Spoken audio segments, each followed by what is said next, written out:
Hello aspirants, welcome to Chahal academy. मेरा नाम है सुमित त्यागी और आज मैं फिर हाजिर हूं आपके सामने 1997 ईयर में आए यूपीएससी प्रीलिम्स के पॉलिटी क्वेश्चंस के साथ। चहल एकेडमी ने एक सीरीज स्टार्ट कर रखी है जिसमें हम 1995 से लेकर 2024 तक जितने भी प्रीलिम्स के क्वेश्चंस आए हैं डिफरेंट सब्जेक्ट्स, वो हम आपके सामने प्रेजेंट करेंगे जिससे आप अपनी प्रिपरेशन को थोड़ा सा और बेटर कर पाए। यूपीएससी डिफरेंट सब्जेक्ट्स के अंदर कॉस्ट बेनिफिट रेशियो एनालाइज कर पाएंगे, कौन सा टॉपिक रिलेटिवली ज्यादा इंपॉर्टेंट है, और यूपीएससी की साइकोलॉजी को भी रिलेटिवली थोड़ा सा समझ पाए। तो ये हमारा एफर्ट है आपके लिए, आप भी हमारे साथ जुड़े रहिए। और आज हम शुरू करने वाले हैं 1997 1998 के क्वेश्चंस। चलिए शुरू करते हैं। सबसे पहला क्वेश्चन हमारे सामने आ रहा हुआ दिखा है, one of the following are और is stated in the constitution of India. इसमें से कौन सी ऐसी चीज है जो दोनों स्टेटमेंट आपको दे रखे हैं जो कॉन्स्टिट्यूशन ऑफ इंडिया में आपको मेंशन्ड दिख जाती है, जो संविधान में आपको स्पेसिफिकली लिखी हुई दिखती है। पहला स्टेटमेंट बोल रहा है the president shall not be a member of either house of the parliament. President अगर प्रेसिडेंट बन रहा है या बनना चाहता है तो उसकी एक कंडीशन यह है कि वो किसी भी हाउस का मेंबर नहीं हो सकता, ना लोकसभा ना राज्यसभा। तो ये पहली चीज लिखी हुई है, हमें यह देखना है क्या ये संविधान में मेंशन्ड है। उससे पहले सेकंड स्टेटमेंट देखते हैं, the parliament shall consist of the president and the two houses. अगर मैं पार्लियामेंट बोल रहा हूं तो I will be talking about president plus Lok Sabha plus Rajya Sabha. ये बात तो सच है, पर क्या ये कॉन्स्टिट्यूशन में लिखा हुआ है? The question is that. पहला, President shall not be the member of either house of the parliament. Definitely correct. This is correct statement mentioned in Article 59. एक क्वालिफिकेशन का क्राइटेरिया दे रखा है उसके अंदर कि प्रेसिडेंट किसी भी हाउस का मेंबर नहीं हो सकता before entering the office of president, right? तो this statement is correct according to article 59। Second, parliament के अंदर आप प्रेसिडेंट, राज्यसभा और लोकसभा तीनों की बात करेंगे। This is absolutely correct as well. Article 79 के अंदर जब आपको पार्लियामेंट की डेफिनेशन देखने को मिलती है तो उसमें आपको डेफिनेटली लिखा हुआ दिखता है कि जब आप पार्लियामेंट की बात करेंगे तो you will be talking about president, Lok Sabha and Rajya Sabha. And by that logic both the statement are correct. तो हमारा जो करेक्ट आंसर निकल के आ रहा है that is option B, both 1 and 2। I guess I am pretty clear about it. हम इसे एक बार एक्सप्लेनेशन के तौर पर भी देख लेते हैं। स्टेटमेंट 1 जो दे रखा है वो एकदम करेक्ट है।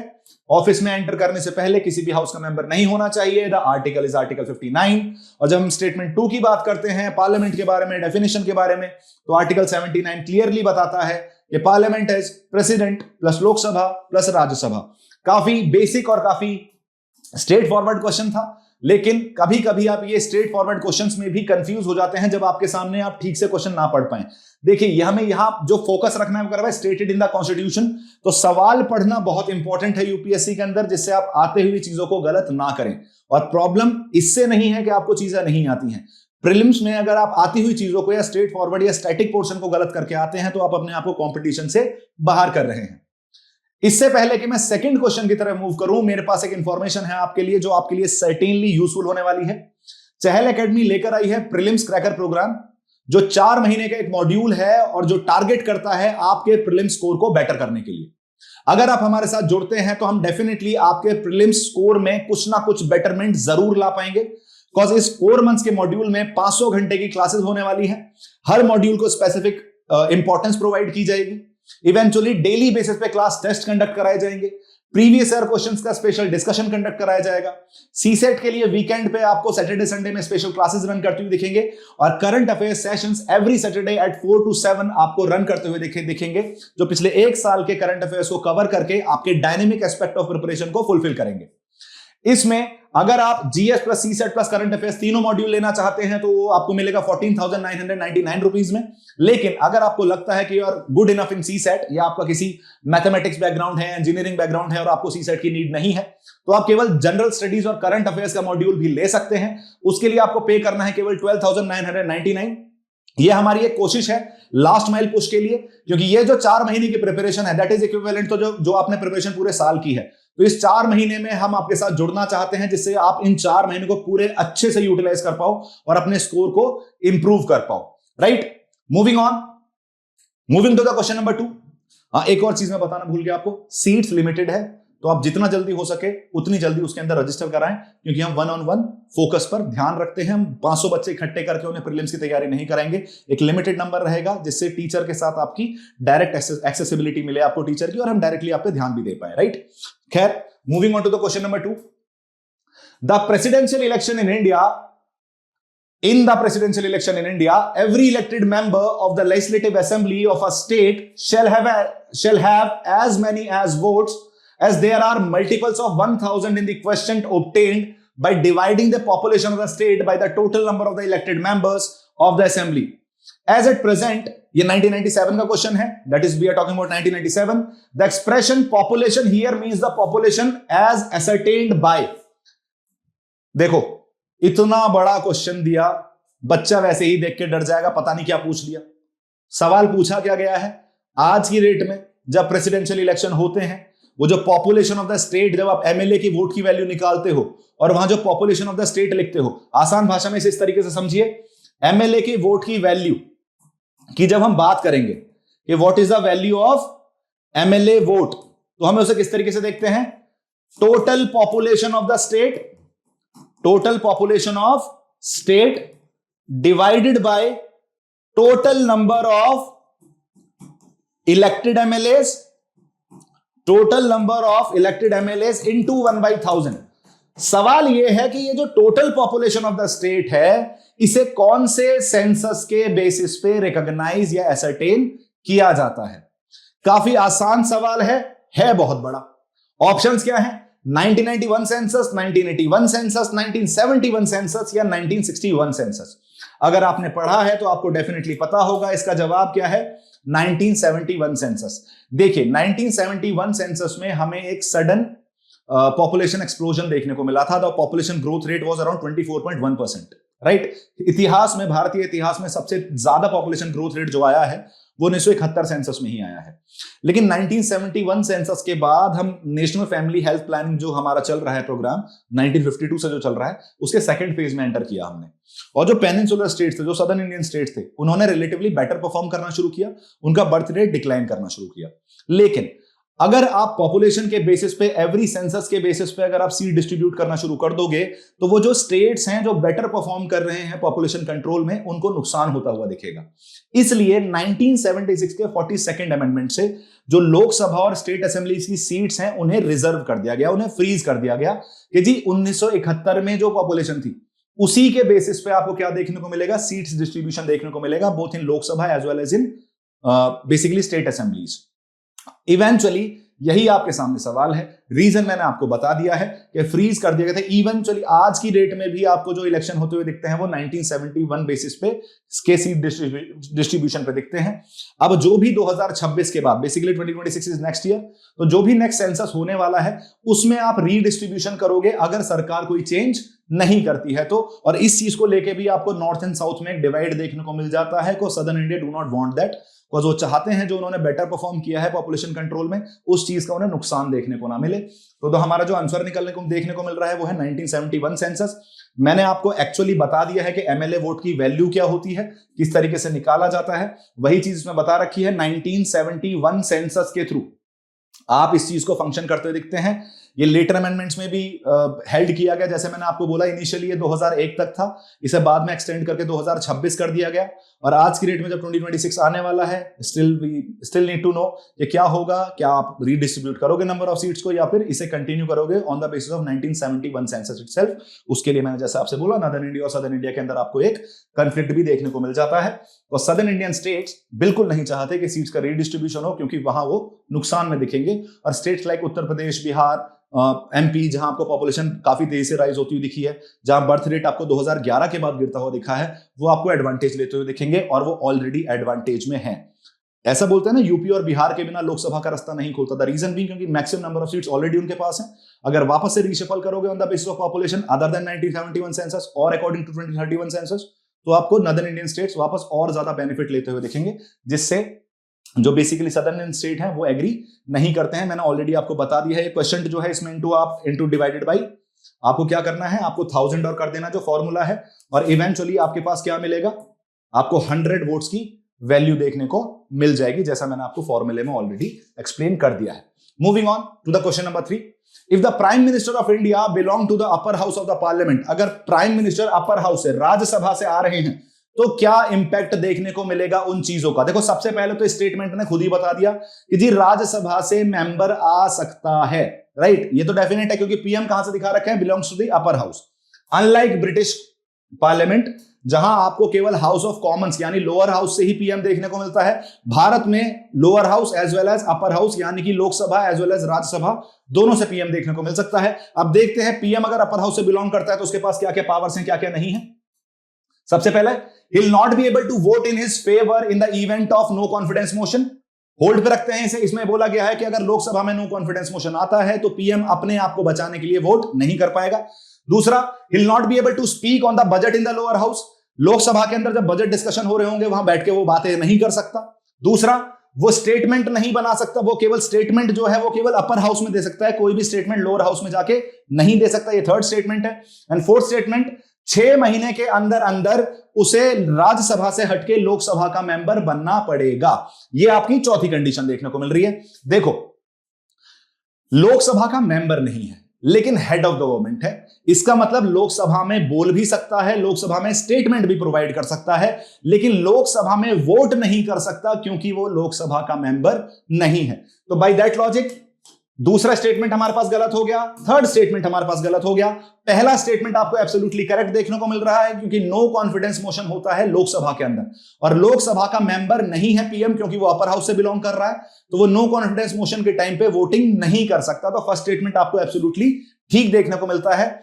दूसरी चीज हमें देखने को मिल रही है कि जो मेंबर है वो लोअर हाउस का बनना पड़ेगा उसे विद इन 6 मंथ्स। जी कोई जरूरत नहीं है। भारत के अंदर जरूरी नहीं है कि पीएम लोअर हाउस से हो, वो अपर हाउस से भी हो सकता है और वो पूरे 5 के 5 साल अपने उस अपर हाउस में बैठ के पीएम की पोजीशन की तरह फंक्शन कर सकता है।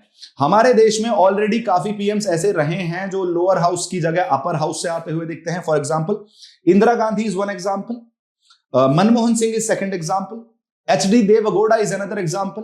ये वो सारे पीएम्स हैं जो बेसिकली लोअर हाउस के मेंबर ना होके अपर हाउस के मेंबर हुआ करते थे और वहीं से उन्होंने अपनी प्राइम मिनिस्टेरियल ड्यूटीज फॉलो की हैं, फुलफिल की हैं। तो हमारे पास करेक्ट आंसर क्या आ गया है? A, that is absolutely correct. He will not be able to vote in his favour in the event of no confidence motion, जैसा मैंने आपको बता दिया है। सर्टेनली मैंने ऑलरेडी एक्सप्लेन कर दी हैं चीजें आपको, ये आपके सामने एक्सप्लेनेशन है। You can read it down, you can take a screenshot, you can take a pic, या फिर इसमें से इंपॉर्टेंट एस्पेक्ट्स आप नोट डाउन कर सकते हो। बाकी वैसे मैंने आपको ये सारी चीजें एक्सप्लेन कर दी हैं। Speaking on budget, making statement, becoming a member of lower house मैंने ऑलरेडी बता दिया है आपको, अलोंग विद द नेम्स जो आपको राज्यसभा से आते हुए दिखते हैं और जिन्होंने पीएम की पोजीशन को संभाला है। Moving on to the fourth question, in which of the following countries will the no confidence motion to bring down the government passed by the legislature will be valid only when the legislature is able to simultaneously find a majority to elect a successor government? आसान भाषा में, हमारे देश में जब no confidence motion होता है तो जरूरी नहीं है कि हम पहले ये ढूंढें कि अगर ये जाएगी तो दूसरी सरकार कौन सी आएगी। हमारा मोटिव रहता है कि भाई तेरे पास मेजोरिटी है या नहीं, इस चीज का वोटिंग होनी है, उस चीज को प्रूव कर, राइट? अपना कॉन्फिडेंस या अपनी मेजोरिटी प्रूव करो हाउस के अंदर। दूसरी पार्टी, कोई दूसरी मेजोरिटी पार्टी है जो आपको रिप्लेस कर सकती है, वो हमारे लिए मैटर नहीं करता। वो नो कॉन्फिडेंस मोशन बाद की बात है। जब नो कॉन्फिडेंस मोशन हो जाएगा उसके बाद फ्लो टेस्ट होगा, अगर कोई दूसरी पार्टी एग्जिस्ट करती है तो वो सरकार बना लेगी। लेकिन सवाल यह है, ऐसी कौन सी कंट्री है जहां नो कॉन्फिडेंस मोशन लाने से पहले आपको एक ऐसी मेजोरिटी पार्टी ढूंढनी पड़ेगी कि अगर ये नो कॉन्फिडेंस मोशन हार जाती है सरकार या कॉन्फिडेंस अपना प्रूव नहीं कर पाती पार्टी इन गवर्नेंस, तो उसके बाद दूसरी पार्टी कौन सी आने वाली है जो सरकार बनाएगी, ये ऑलरेडी डिसाइड हो जाना चाहिए। इसे हम बोलते हैं constructive no confidence motion. India में कंस्ट्रक्टिव नो कॉन्फिडेंस मोशन नहीं चलता है। इसका जवाब जो हमें देखने को मिल रहा है that is Germany. Germany is the answer जो कंस्ट्रक्टिव नो कॉन्फिडेंस मोशन पे फंक्शन करती हुई दिखती है कि किसी सरकार को हटाने से पहले आपको दूसरी कोई ऐसी सरकार ढूंढनी पड़ेगी, दूसरी कोई ऐसी मेजोरिटी पार्टी ढूंढनी पड़ेगी जो सरकार बनाने की कंडीशन में है, राइट? तो आंसर इज जर्मनी। और मैंने क्या बोला, इस टाइप के नो कॉन्फिडेंस मोशन को क्या बोलते हैं हम?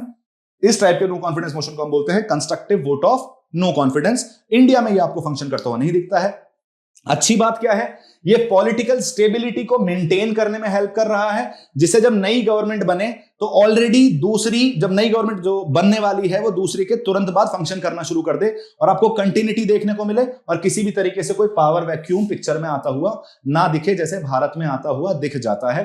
तो ये एक सीख भी है, इंडिया शुड फॉलो दैट अगर कर सकते हैं तो, लेकिन उससे पहले आपको काफी चेंजेस और भी करने पड़ेंगे। Moving on to the question number 5, ये असर्शन और रीजन वाला क्वेश्चन है। असर्शन हमारे पास क्या बोल रहा है?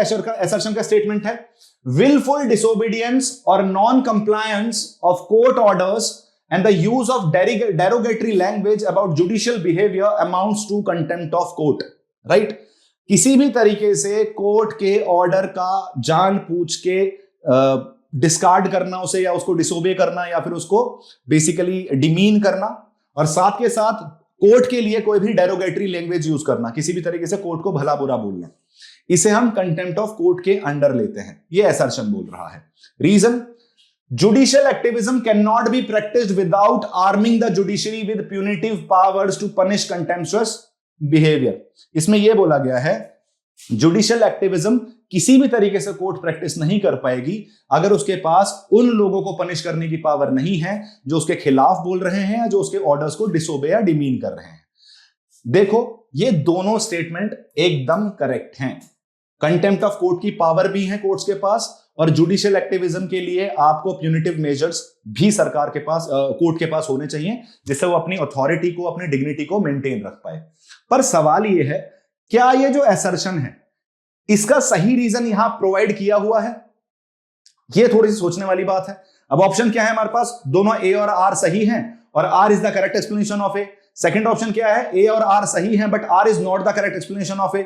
ये दोनों हमारे गलत ही हो जाते हैं, क्योंकि हमें क्या देखने को मिल रहा है? दोनों स्टेटमेंट सही हैं। तो हमारे पास ऑप्शन क्या बच रहा है? ईदर इट वुड बी ए और इट वुड बी बी। अब यहां आपको किस तरीके से देखना है?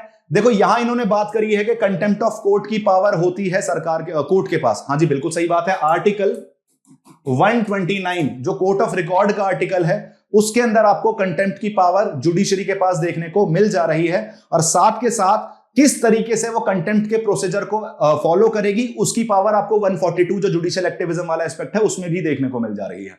तो 129 एंड 142 को मैं मान सकता हूं कंटेम्प्ट ऑफ कोर्ट से रिलेटेड आर्टिकल्स हैं, तो डेफिनेटली ये पावर तो आपको कोर्ट के पास देखने को मिल जा रही है, both civil as well as criminal contempt. दूसरा, जुडिशियल एक्टिविज्म के लिए ये कंटेम्प्ट की पावर जरूरी है, बिल्कुल सही बात, लेकिन इन दोनों का कोई डायरेक्ट रिलेशन देखने को नहीं मिल रहा। असर्शन बोल रहा है कि कंटेम्प्ट की पावर होती है सरकार के पास, वेदर होती है या फिर नहीं होती है। हमने माना हां होती है। दूसरी चीज ये बोल रहा है कि कंटेम्प्ट ऑफ पावर क्यों जरूरी है, राइट, लेकिन वो असर्शन को एक्सप्लेन नहीं कर रहा। इसलिए हमारा जो करेक्ट ऑप्शन हो जाता है वो हो जाता है बी, कि both assertion and reason are correct but reason is not the correct explanation of assertion. Sorry, आसान भाषा में statement 1, statement 2 both are correct but statement 2 does not explain the statement 1। तो हमारे पास ऑप्शन क्या हो जा रहा है? B, the correct option of या correct answer for option question number 5 is option number B. इसका एक्सप्लेनेशन थोड़ा सा देख लेते हैं। जैसे मैंने बोला, विलफुल डिसोबीडियंस ये बिल्कुल सही है असर्शन, और दूसरा वाला स्टेटमेंट भी सही है कि जुडिशियल एक्टिविज्म के लिए जरूरी है। अब इसमें आपको यह भी देखना पड़ेगा कि ये जरूरी है कि कंटेम्प्ट की पावर होनी चाहिए। मैंने आर्टिकल आपको ऑलरेडी बता दिया है कंटेम्प्ट का, 129 एंड 142। 129 में स्पेसिफिकली कंटेम्प्ट की पावर देखने को मिलती है, और क्या प्रोसीजर फॉलो करना है कंटेम्प्ट के केस में वो आपको 142 में देखने को मिल रहा है। इसमें हमें देखने को मिल रहा है कि दोनों स्टेटमेंट सही हैं, लेकिन जो रीजन है वो डायरेक्टली एक्सप्लेन नहीं करता असर्शन को। क्यों नहीं करता? असर्शन जो है वो डील कर रहा है कि कंटेम्प्ट ऑफ कोर्ट है क्या, और जो रीजन है वो ये बता रहा है कि प्यूनिटिव पावर्स की जरूरत क्यों है सरकार को, जिससे वो जुडिशियल एक्टिविज्म को फॉलो कर पाए, राइट। दोनों सही हैं लेकिन एक दूसरे को एक्सप्लेन नहीं कर रहे हैं। तो I guess I am pretty much clear about it. आपको असर्शन एंड रीजन दोनों में पता चल चुका होगा। Next, the concept of public interest litigation originated it PIL। बहुत बार सुना होगा आपने PIL बहुत चलता रहता है। हमारे लिए काफी पुराना कंसेप्ट हो चुका है अब, लेकिन 1997 में 10-12 साल पुराना ही था ये कंसेप्ट। 15-1 साल हुए थे इसे आए हुए। हमें ये देखना है पब्लिक इंटरेस्ट लिटिगेशन की शुरुआत कहां हुई? यूनाइटेड किंगडम में, ऑस्ट्रेलिया में, यूनाइटेड स्टेट्स में, कनाडा में, राइट। इसका सही जवाब है यूएस। 1960s के अंदर आपको यूएस में पब्लिक इंटरेस्ट लिटिगेशन की पावर आती हुई दिखती है, ओरिजिनेट होती हुई दिखती है। देखो, ऐसे केस में यूके तो अपने आप ही बाहर हो जाता है, क्योंकि वहां जुडिशियल एक्टिविज्म अलाउड नहीं है, वो पार्लियामेंट्री सोवरेनिटी पे काम करते हैं। यूके की पार्लियामेंट के लिए बोला जाता है कि it can do everything in the world accept converting a man into a women and women into a man. उसके अलावा सारी पावर्स आपको यूके पार्लियामेंट के पास देखने को मिलती हैं। United States is known for judicial activism, और public interest litigation is one of the best example of judicial activism. तो अगर आपको नहीं भी पता था लेकिन आपको थोड़ा बहुत सर्टेन एस्पेक्ट पता थे, तो आप बता सकते थे कि यूनाइटेड स्टेट्स में ही PIL राइज करता हुआ दिखा, और इवेंचुअली हमारे देश में ये 1979 एंड अर्ली 80s में आपको राइज करता हुआ दिखेगा। कैसे राइज करता हुआ दिखेगा? 1979 में केस हुआ जिसे हम बोलते हैं हुसैनारा खातून। हुसैनारा खातून केस आपको देखने को मिल रहा है इन 1979। इसको लीड कर रही थी जो एडवोकेट थी, उनका नाम था कपिला हिंगोरानी। कपिला हिंगोरानी को हम बोलते हैं कि she is the mother of PIL in India.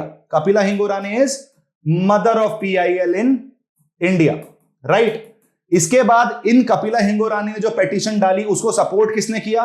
उसको सपोर्ट किया जस्टिस PN भगवती ने। और PN भगवती को माना जाता है father of PIL in India, right. इसके अलावा आपको VR कृष्णा अय्यर भी देखने को मिल रहा है। कृष्णा अय्यर जो जस्टिस थे वो भी PN भगवती के साथ काफी सपोर्ट में रहे इस चीज को लेके। लेकिन अगर हम देखने की कोशिश करते हैं इंडियन PIL पर्सपेक्टिव को, यहां तो नहीं पूछा गया है, लेकिन पब्लिक इंटरेस्ट लिटिगेशन पूछी गई है, तो हमें पता होना चाहिए कौन से केस से स्टार्ट हुई। हुसैनारा खातून केस से स्टार्ट हुई 1979 में। ये केस क्या था? एक्चुअली बिहार में बहुत सारे अंडर ट्रायल प्रिजनर्स थे, मतलब उनको कन्विक्ट नहीं किया गया है, उनको दोषी नहीं ठहराया गया है, लेकिन फिर भी उन्हें अंडर ट्रायल के तौर पर जेल में रखा गया है। और कुछ कुछ प्रिजनर्स तो ऐसे थे कि जिन्होंने सजा ऐसी की है कि उन्हें 5 साल की सजा होगी, लेकिन वो पिछले 10 साल से अंडर ट्रायल के तौर पर जेल में ही बैठे हुए हैं। तो उनकी राइट्स को ध्यान में रखते हुए पब्लिक इंटरेस्ट लिटिगेशन का कंसेप्ट भारत में आता हुआ दिखता है भाई कपिला हिंगोरानी, जिन्हें मदर ऑफ PIL बोल रहे हैं। सॉरी। और ये एक्सेप्ट किसने किया? जो उस टाइम पर जस्टिस PN भगवती थे, उन्होंने काफी ज्यादा सपोर्ट किया है पब्लिक इंटरेस्ट लिटिगेशन को भारत में इंट्रोड्यूस करने के लिए, इसलिए उन्हें फादर ऑफ PIL कहा जाता है। जो दूसरे जस्टिस हैं वो कृष्णा अय्यर जी थे, जो PN भगवती के साथ पब्लिक इंटरेस्ट लिटिगेशन को या इस जुडिशियल एक्टिविज्म को सपोर्ट करते हुए नजर आते हैं। आई गेस मैं काफी क्लियर हो चुका हूं। ओरिजिनेट कहां हुई है? यूनाइटेड स्टेट्स में। आपको ये सारी इंफॉर्मेशन देखने को मिल जा रही है। ऑल्दो आपको जो मैंने अभी इंफॉर्मेशन प्रोवाइड की है वो आसान भाषा में आप तक पहुंच जाएगी, फैक्चुअल चीजें ऑलरेडी पहुंच चुकी हैं। यह भी बोला जा सकता है कि पब्लिक इंटरेस्ट लिटिगेशन एक ऐसी लिटिगेशन है जिसमें कोई भी बंदा जाके पब्लिक के इंटरेस्ट में एक अपील दायर कर सकता है।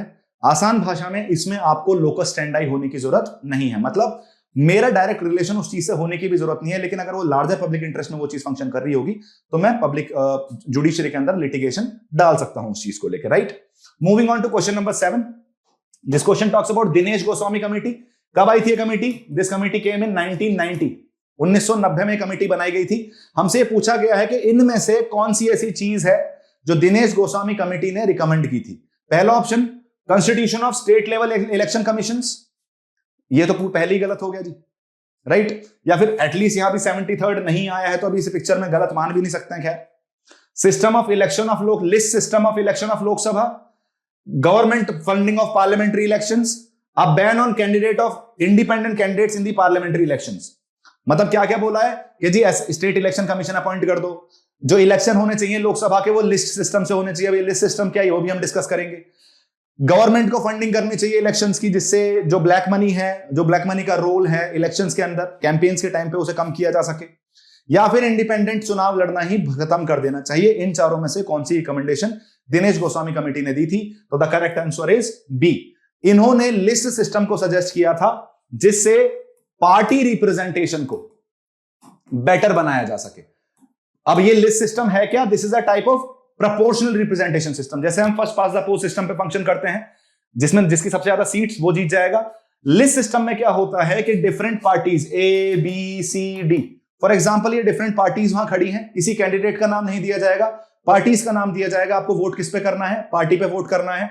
फॉर एग्जांपल मैंने बोला A पार्टी को मिल चुकी है 20% सीट, B पार्टी को मिली है 30% सीट, C पार्टी को मिली है 15% सीट, बची कितनी? 30 15 45 45 में 55 65, तो बाकी D को मिल गई है 35% सीट। तो अब इस केस में ये वोट शेयर है, 20% वोट शेयर A का हो गया, 30% वोट शेयर B का हो गया, 15% वोट शेयर C का हो गया और 35% वोट शेयर D का हो गया। ऐसे केस में ये वोट शेयर डायरेक्टली आपको सीट्स में भी कन्वर्ट होता हुआ दिखेगा। अगर 20% वोट शेयर मिला है तो 20% सीट भी मिलनी चाहिए मुझे लेजिस्लेचर के अंदर, राइट। भारत में ऐसा नहीं होता है। देयर आर पार्टीज जिनके 20-20 25-25% वोट शेयर है लेकिन सीट्स हैं 4, राइट। तो कहीं ना कहीं पार्टी का एक्चुअल रिप्रेजेंटेशन आपको पार्लियामेंट में होता हुआ नहीं दिखता है। लेकिन अगर आप लिस्ट सिस्टम फॉलो करते हैं तो वो वोट शेयर डायरेक्टली ट्रांसलेट होता हुआ दिखता है इनटू नंबर ऑफ सीट्स, और पार्टी अपने आप को ठीक से रिप्रेजेंट कर पाती हैं। और यही दिनेश गोस्वामी जी की रिकमेंडेशन थी कि लोकसभा इलेक्शंस में FPTP को हटा के प्रोपोर्शनल रिप्रेजेंटेशन वाला लिस्ट सिस्टम स्टार्ट कर देना चाहिए, जिससे पार्टी रिप्रेजेंटेशन जो है वो बेटर तरीके से आपको लोकसभा में होता हुआ दिख सके। ये जो स्टेट लेवल इलेक्शन कमीशन हैं, ये आपको पंचायती राज की बात दिखती है, 73rd अमेंडमेंट की बात दिखती है। गवर्नमेंट फंडिंग ऑफ इलेक्शंस, ये आपको इंद्रजीत गुप्ता कमेटी की रिपोर्ट में देखने को मिलता है, दिनेश गोस्वामी कमेटी रिपोर्ट में देखने को नहीं मिलता है। मूविंग ऑन, इसको थोड़ा सा एक्सप्लेन देख लेते हैं। दिनेश गोस्वामी जी का और क्या क्या रिकमेंडेशंस थी, मैंने जैसे बता दिया 1990 में बनाई गई है, और जो हमारा ऑप्शन बी है that is the correct option, के वो लिस्ट सिस्टम को सपोर्ट कर रहे थे। बाकी रिकमेंडेशंस क्या थी दिनेश गोस्वामी जी की, देखिए 1997 का पेपर है, तो दिनेश गोस्वामी कमेटी की जो रिकमेंडेशंस हैं वो उस टाइम पे डायनेमिक एस्पेक्ट्स का पार्ट थी, आज की डेट में वो स्टैटिक एस्पेक्ट का पार्ट है। इन्होंने बोला था कि इलेक्शन कमीशन के पास पावर होनी चाहिए, बाकी रिकमेंडेशंस में, कि इलेक्शन कमीशन के पास पावर होनी चाहिए कि अगर किसी भी तरीके से रिटर्निंग ऑफिसर ने कुछ इंफॉर्मेशन दी है और वहां कुछ धांधलेबाजी होती हुई दिखती है आपको पोलिंग बूथ पे इलेक्शन प्रोसेस में, तो इलेक्शन कमीशन के पास पावर होनी चाहिए कि वो दोबारा से रिकंडक्ट करा सके इलेक्शंस। दूसरा, एंटी डिफेक्शन लॉ को इन्होंने लिमिट करने की बात की थी कि अगर एंटी डिफेक्शन लॉ तभी डिस्क्वालीफाई होना चाहिए एंटी डिफेक्शन लॉ के अंडर जब आप विप को फॉलो नहीं कर रहे हो या वॉलंटरी अपनी पार्टी छोड़ दे रहे हो, लेकिन केवल नो कॉन्फिडेंस के केस में।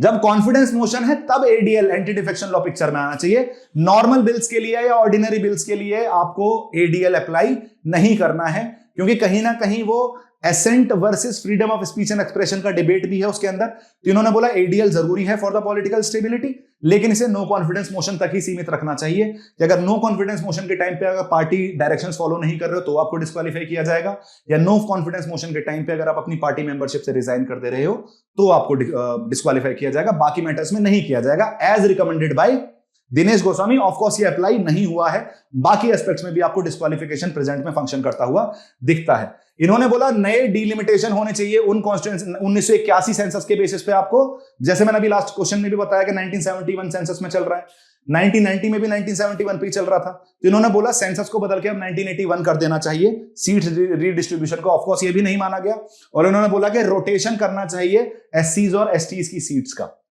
अब ये रोटेशन क्या है ये भी समझना जरूरी है। देखो for example if this is a state, generally STs के साथ क्या होता है, एसटीज जो है वो कन्फाइंड रहते हैं किसी पर्टिकुलर रीजन में, तो मैं उनकी सीट्स को क्या कर देता हूं, रिजर्व कर देता हूं, और उसे रोटेट करने की जरूरत नहीं है। लेकिन किसी स्टेट में अगर एससी जो है वो पूरे में फैले पड़े हैं, पूरे स्टेट में ही आपको एससी पॉपुलेशन देखने को मिल जा रही है, और अगर मैंने क्या बोला, मैंने ये सीट रिजर्व कर दी, मैंने ये सीट रिजर्व कर दी, मैंने ये सीट रिजर्व कर दी, मैंने ये सीट रिजर्व कर दी, ऐसे केस में जो बाकी कॉन्स्टिट्यूएंसीज के एससीज हैं उन्हें रिप्रेजेंटेशन नहीं मिल पाएगी। इसलिए रोटेशनल बेसिस पे क्या किया जाता है कि एससी सीट को हर 10 साल में बदला जाता है कि अगर ये रिजर्व सीट है इस बार, तो 10 साल बाद दो टर्म के बाद किसी दूसरी सीट पे हम एससी रिजर्वेशन दे देंगे, जिससे वहां के एससीज को भी प्रॉपर रिप्रेजेंटेशन मिल सके। इस रोटेशनल बेसिस को भी ये रिकमेंड करके गए थे, लेकिन नॉट जस्ट फॉर एससीज but for STs as well. तो आज की डेट में एससीज में आपको रोटेशनल बेसिस देखने को मिलता है, एसटीज में जनरली ये देखने को नहीं मिलता है। I guess I am pretty clear with it. मैं पूरी तरीके से समझा चुका हूं आपको दिनेश गोस्वामी कमेटी, और आपको काफी कुछ इंफॉर्मेशन भी मिल चुकी है। दूसरी चीज, state funding of elections takes place in. State funding of elections मतलब जैसे आज की डेट में जब इलेक्शन होते हैं तो हर पार्टी अपना खर्चा खुद करती है। सुप्रीम कोर्ट ने लिमिट लगा दी है कैंडिडेट के खर्चे के ऊपर, लेकिन पार्टी के खर्चे के ऊपर कोई लिमिट नहीं लगाई है। जैसे फॉर एग्जांपल अगर आप स्टेट लेजिस्लेटिव असेंबली के इलेक्शंस देख रहे हैं तो कोई भी एमएलए अगर स्मॉलर कॉन्स्टिट्यूएंसी है तो 28 लाख तक खर्च कर सकता है, अगर लार्जर कॉन्स्टिट्यूएंसी है तो 45 लाख तक खर्च कर सकता है। एमपीज के इलेक्शन में ये लिमिट आपने कर दी है 78 लाख से लेकर 95 लाख। अगर स्मॉलर कॉन्स्टिट्यूएंसी है तो आप मैक्सिमम 78 लाख खर्च कर सकते हो, और अगर लार्जर कॉन्स्टिट्यूएंसी है तो आप मैक्सिमम 95 लाख खर्च कर सकते हो। लेकिन ये कैंडिडेट्स के ऊपर लिमिट है, पार्टीज के ऊपर नहीं है, इसलिए आपको अभी भी वो प्रॉब्लम सॉल्व होती हुई नहीं दिखती है। आपको पार्टीज के ऊपर भी लिमिट लगानी चाहिए, लेकिन सबसे बेस्ट तरीका क्या होता है कि आप क्या करो, पार्टी अपना खर्चा खुद नहीं करेंगे, जो पैसा मिलेगा वो कहां से मिलेगा, स्टेट प्रोवाइड करेगा, मतलब सरकार आपको प्रोवाइड करेगी आपकी कैंपेनिंग के लिए। इससे क्या होगा, ब्लैक मनी का जो सर्कुलेशन होता है इलेक्शन के टाइम पे वो आपको कम होता हुआ दिखेगा। अब इसको इस तरीके से समझने की कोशिश करिए, अगर मुझे इलेक्शन लड़ने के लिए 1.5-2 करोड़ रुपए खर्च करने पड़ गए, तो जैसे ही मैं इलेक्शन जीतूंगा तो मेरा सबसे पहला टारगेट क्या रहेगा, उस 1.5-2 करोड़ को वापस रिकवर करना। तो मैं काम करने की जगह अपने पैसे रिकवरी पे लग जाऊंगा और करप्ट एक्टिविटीज में इन्वॉल्व होना शुरू हो जाऊंगा। लेकिन अगर ये स्टेट फंडिंग ऑफ इलेक्शंस हो रहा होता, पूरा पैसा सरकार से आ रहा होता, तो मेरे को खुद से पैसा खर्च करने की जरूरत नहीं पड़ती, और इलेक्शन जीतने के बाद मेरा फोकस गवर्नेंस को बेटर करने पे होता, मेरी ड्यूटीज को फॉलो करने में होता, रेदर देन माई कैश रिकवरी और मनी रिकवरी। ऐसा प्रोसेस आपको ऑलरेडी 2 कंट्रीज में चलता हुआ दिखता है। इसमें यही पूछा गया है कि स्टेट फंडिंग ऑफ इलेक्शंस कहां कहां आपको देखने को मिल रहे हैं। इसका जवाब है हमारे पास Germany and Australia. Germany and Australia के अंदर आपको स्टेट फंडिंग देखने को मिलती है। पार्टीज खुद पैसा खर्च नहीं करती, स्टेट उनको पैसा प्रोवाइड कराता है अपनी इलेक्शन कैंपेन्स के लिए और चुनाव लड़ने के लिए, जिससे वो पूरी तरीके से बाद में आने के बाद अपने पैसे की जगह अपने काम पे फोकस कर पाए और जो सर्कुलेशन ऑफ ब्लैक मनी है, वो जो अंधा पैसा घूम रहा है वो इलेक्शंस के टाइम पे, उसको कम किया जा सके। राइट, तो आपके सामने एक्सप्लेनेशन है। रीजन मैंने आपको ऑलरेडी एक्सप्लेन कर दिए हैं क्यों स्टेट फंडिंग की जाती है और ये भी क्यों कर रहे हैं। आंसर हमारे पास जर्मनी एंड ऑस्ट्रेलिया आ चुका है और इससे काफी हद तक हम प्राइवेट डोनेशंस को अवॉइड कर पाएंगे, एक लेवल प्लेइंग फील्ड कर पाएंगे। छोटी बड़ी पार्टी सबको आपको लेवल प्लेइंग फील्ड देखने को मिलेगी। ऐसा नहीं है किसी के पास ज्यादा पैसा है तो वो डोमिनेट कर जाए। जैसे for example in India BJP and Congress dominate क्योंकि उनके पास पैसा ज्यादा है, लेकिन अगर स्टेट फंडिंग हो रही होती तो शायद आपको दूसरी पार्टीज को भी बराबर लेवल प्लेइंग फील्ड देखने को मिल जाती और इससे ट्रांसपेरेंसी भी आती हुई दिखेगी आपको कैंपेनिंग या इलेक्शन कैंपेनिंग के टाइम पे। This the basically answer, Germany as well as Australia. ये आपके सामने लिखा हुआ है, चीजें मैं ऑलरेडी एक्सप्लेन कर चुका हूं। You can take a screenshot और you can note it down in your own notebook. Right? Moving on to the question number 9. Which one of the following is not a principle of Panchsheel? Panchsheel का कौन सा principal नहीं है? पंचशील क्या है? जब हम आजाद हुए 1947 में तो भारत ने एक पॉलिसी अपनाई अपनी नेबरिंग कंट्रीज के साथ, जिसे हम बोलते हैं Panchsheel policy. 5 agreements, 5 principles, Panchsheel. China के साथ 1954 में 1954 में हमने स्पेशली पंचशील एग्रीमेंट भी साइन करा, which was based on these 5 principles। बाद में चल के जो गुजराल डॉक्ट्रिन पिक्चर में आई, उसने भी क्या फॉलो करना शुरू किया, उसने भी पंचशील प्रिंसिपल्स को सेंटर में रखा। जब 1985 में हमारा सार्क बना तो सार्क चार्टर भी किन प्रिंसिपल्स पे काम कर रहा है, वो भी पंचशील प्रिंसिपल्स पे ही काम कर रहा है।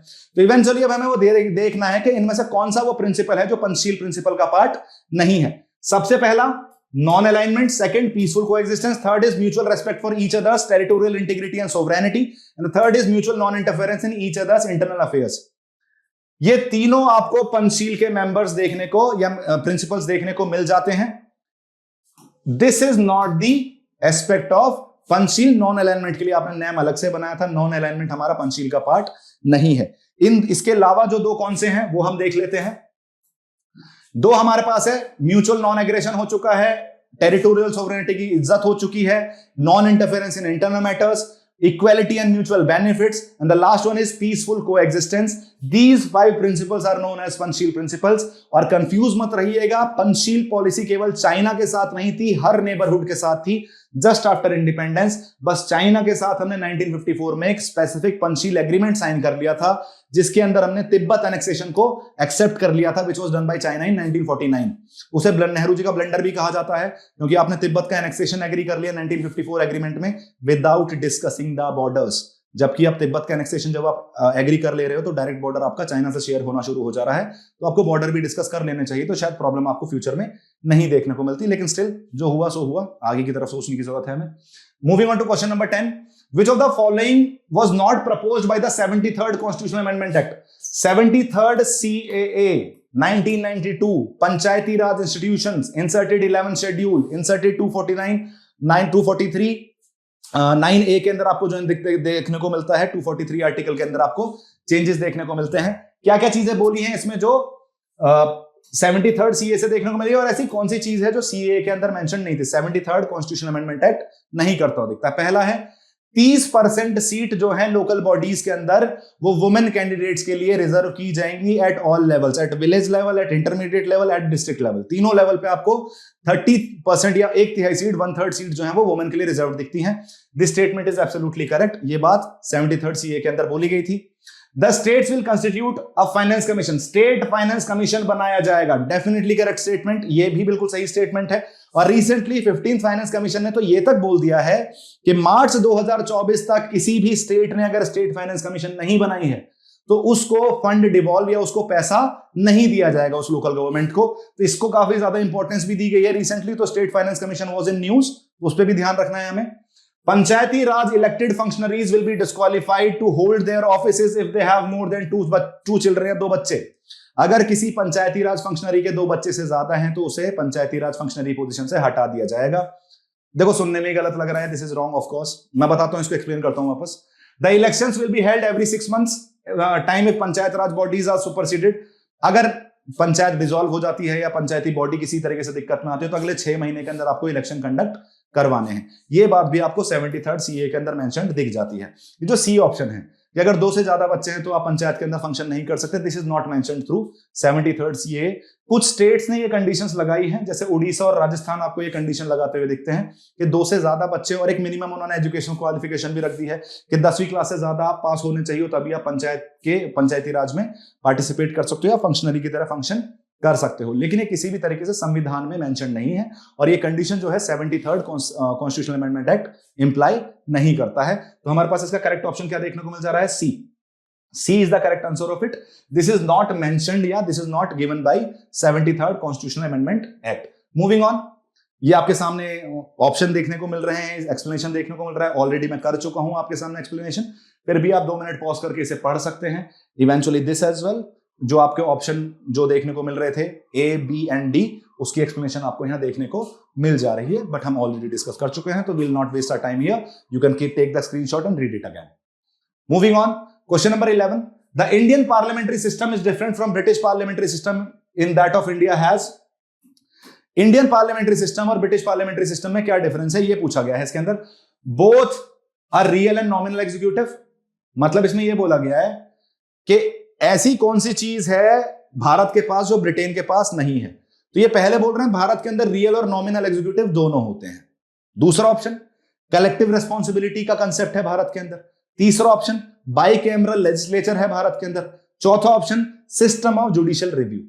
देखो, ये आपको ब्रिटिश पार्लियामेंट में या ब्रिटिश सिस्टम में देखने को नहीं मिलता है। पहला चीज, रियल और नॉमिनल एग्जीक्यूटिव होते हैं जी, हमारे यहां है, उनके यहां भी है। हमारे यहां रियल एग्जीक्यूटिव क्या है? पीएम। नॉमिनल एग्जीक्यूटिव क्या है? प्रेसिडेंट। उनके यहां रियल एग्जीक्यूटिव कौन है? पीएम। नॉमिनल एग्जीक्यूटिव कौन है? मोनार्क। राइट। कलेक्टिव रेस्पॉन्सिबिलिटी, बिल्कुल सही बात, दोनों जगह है, भारत में भी है, यूके में भी है। साथ के साथ हमारे यहां केवल कलेक्टिव रेस्पॉन्सिबिलिटी है, उनके यहां लीगल रेस्पॉन्सिबिलिटी भी है। मतलब उनके यहां इंडिविजुअल रेस्पॉन्सिबिलिटी भी देखने को मिल जाती है, लेकिन हमारे यहां केवल कलेक्टिव रेस्पॉन्सिबिलिटी देखने को मिलती है। और कलेक्टिव रेस्पॉन्सिबिलिटी लेकिन दोनों जगह देखने को मिलेगी, तो ये किसी भी तरीके से डिफरेंट नहीं है। बाइकैमरल लेजिस्लेचर, ये भी दोनों के यहाँ है यार। हमारे यहाँ क्या है? Lok Sabha, Rajya Sabha, basically upper house और लोअर हाउस, या फिर जिसे हम बोलते हैं काउंसिल ऑफ स्टेट्स और हाउस ऑफ पीपल। इनके यहाँ क्या है? हाउस ऑफ लॉर्ड्स और हाउस ऑफ कॉमन्स। मतलब बेसिकली ये इनकी लोकसभा है कॉमन्स वाली, और हाउस ऑफ लॉर्ड्स इनका अपर हाउस है। तो बाइकैमरलिज्म इनके यहाँ भी फंक्शन करता हुआ दिखता है। अब ये जो बचा last option, the system of judicial review, देखो समझो, यूके काम करता है पार्लियामेंट्री सोवरेनिटी पर, मतलब जो फाइनल डिसीजन मेकर है वो पार्लियामेंट है। पार्लियामेंट से ज्यादा पावरफुल कुछ नहीं है। किसी भी तरीके से वो संविधान को भी बदल सकती है, क्योंकि उनके यहां रिटन कॉन्स्टिट्यूशन नहीं है। जैसे मैंने अभी थोड़ी देर पहले बोला था, पार्लियामेंट में, यूके की पार्लियामेंट के पास इतनी पावर है कि वो सब कुछ कर सकती है, बस एक तो आदमी को औरत नहीं बना सकती और औरत को आदमी नहीं बना सकती। लेकिन अगर जुडिशियल रिव्यू का कंसेप्ट आ जाएगा पार्लियामेंट में, तो कहीं ना कहीं पार्लियामेंट्री सोवरेनिटी आपको डिक्लाइन होती हुई दिखेगी। इसलिए जुडिशियल रिव्यू का कंसेप्ट आपको यूके में देखने को नहीं मिलता है, लेकिन भारत के अंदर आपको जुडिशियल रिव्यू पूरी तरीके से फंक्शन करता हुआ दिखता है।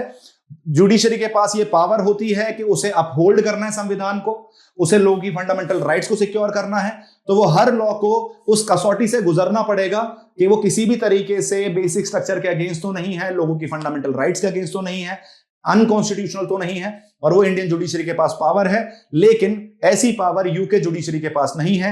ये पावर हमने यूएस से उठाई है, यूएस जुडिशरी से हमने ये जुडिशियल रिव्यू वाला पावर अपने देश में इंप्लाई होते हुए देखा। ये सारी चीजें मैं एक्सप्लेन कर चुका हूं, आपके पास सही जवाब मिल चुका है ऑप्शन नंबर डी। तो 11th का आंसर इज डी। या अगेन आपको एक्सप्लेनेशन देखने को मिल जा रहा है, जो मैंने ऑलरेडी आपको एक्सप्लेन कर दिया है। आप इसे पॉज करके थोड़ी देर पढ़ सकते हैं। इवेंचुअली इसको भी आप एक बार अपनी आंखों के सामने से निकाल लीजिए, क्योंकि फोटोजेनिक जो मेमोरी होती है, जो फोटोग्राफिक मेमोरी है, वो कभी कभी काम कर जाती है रिटेंशन के लिए। Again the judicial review US से हमने उठाया है, यूके के अंदर ऐसा कोई कोडिफाइड कॉन्स्टिट्यूशन नहीं है, तो जुडिशियल रिव्यू की जरूरत भी नहीं है, सारी पावर पार्लियामेंट के पास है। Moving on to the question number 12। इसमें बोला गया है, यहां आपको फंक्शनरीज की लिस्ट दे रखी है और यह बता रखा है कि ये ओथ जब लेते हैं तो किस तरीके से लेते हैं, किस बेसिस पे लेते हैं। प्रेसिडेंट ऑफ इंडिया, जजेस of Supreme court, members of parliament, ministers of the union, इनको हमें कनेक्ट करना है कि मैच द फॉलोइंग बेसिकली। तो सबसे पहले हम देखेंगे कि प्रेसिडेंट ऑफ इंडिया की ओथ में क्या ले रहा है, वो ओथ एंड अफर्मेशन में वो क्या बोलता है। तो सबसे पहले हमें प्रेसिडेंट में देखने को मिल रहा है faith and allegiance to the constitution of India, right. जजेस ऑफ सुप्रीम कोर्ट में हमें देखने को मिल रहा है upholding the constitution and law. Members of parliament में हमें देखने को मिल रहा है फेथफुल डिस्चार्ज ऑफ ड्यूटीज।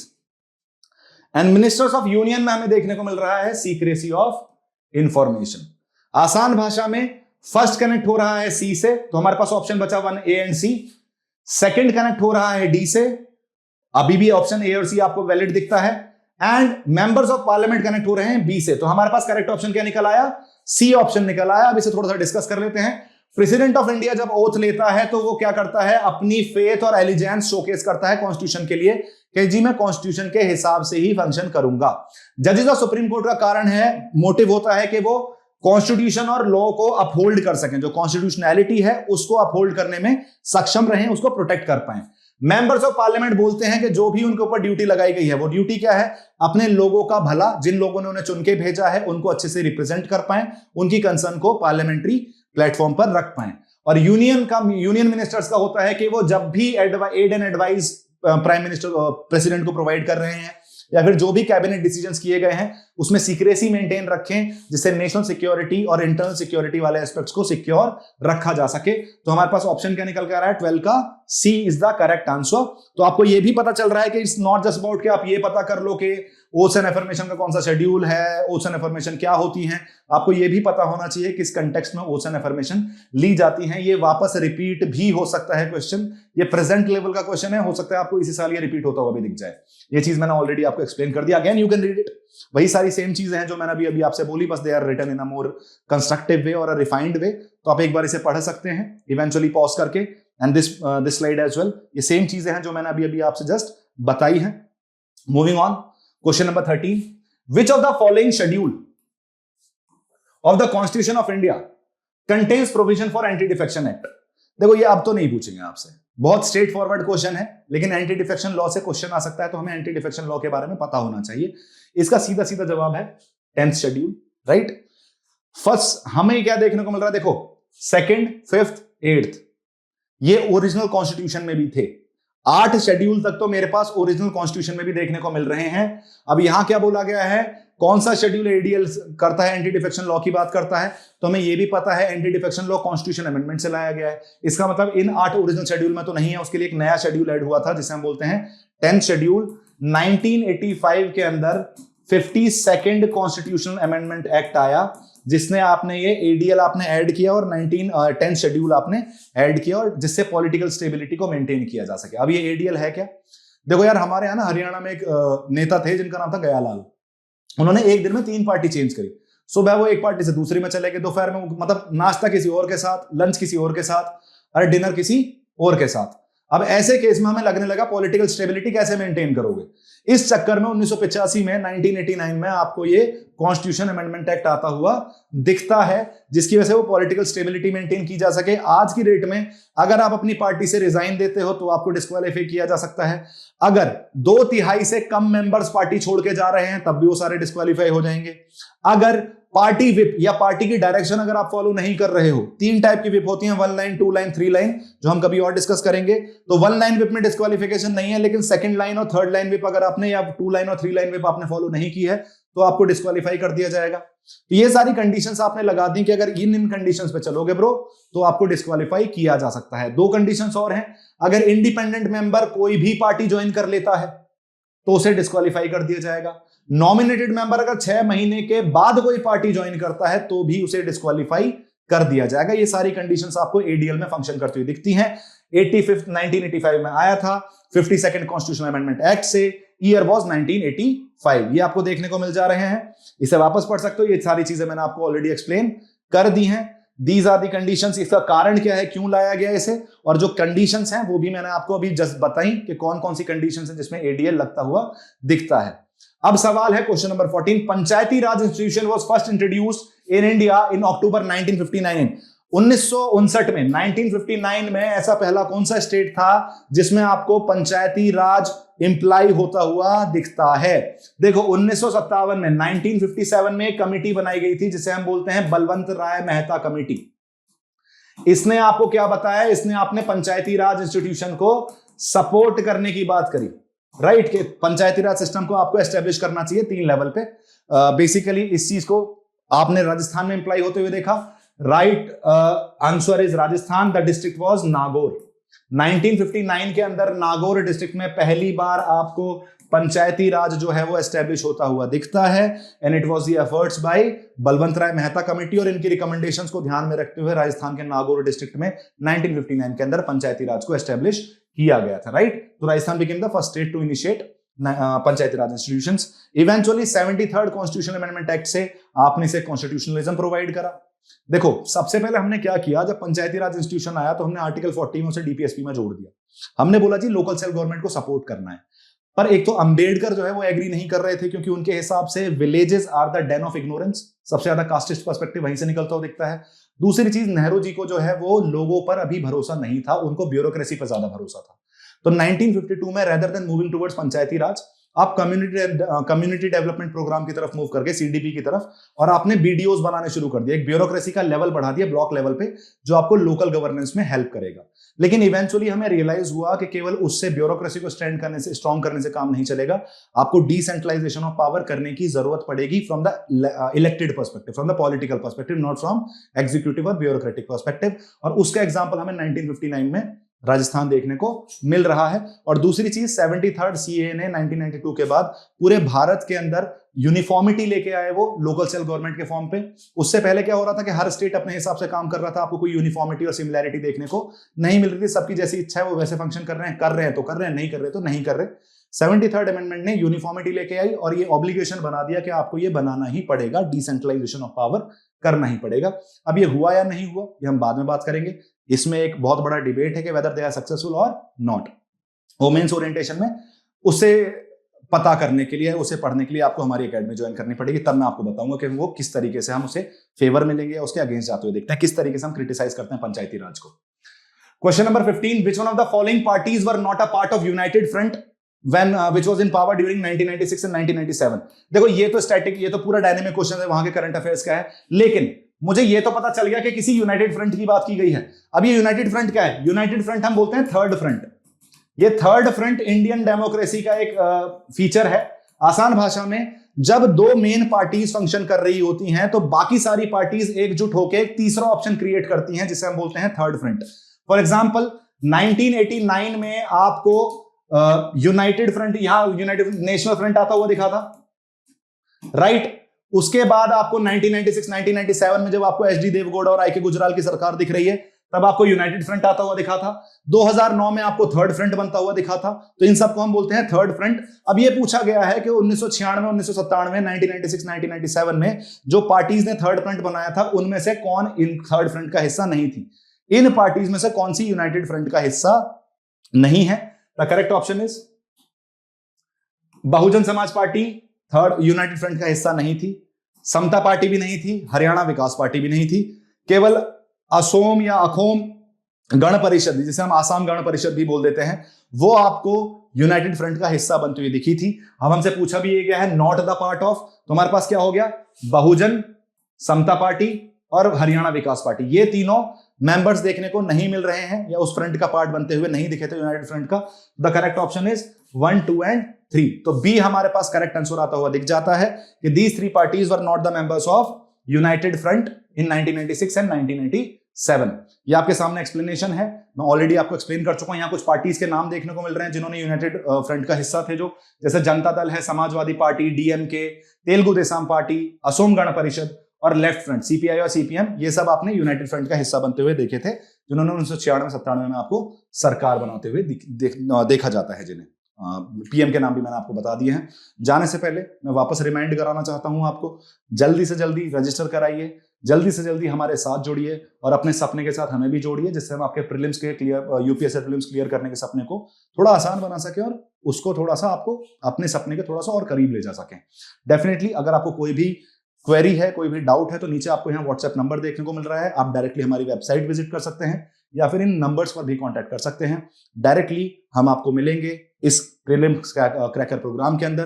तब तक के लिए वेट करिए मेरे अगले वीडियो का। मैं फिर आऊंगा आपके साथ सामने अगले साल का किसी और साल के प्रीलिम्स क्वेश्चन लेके, यूपीएससी को साइकोलॉजी को समझने और आपकी सेवा में। Thank you so much guys. Subscribe to our YouTube channel and have a good day.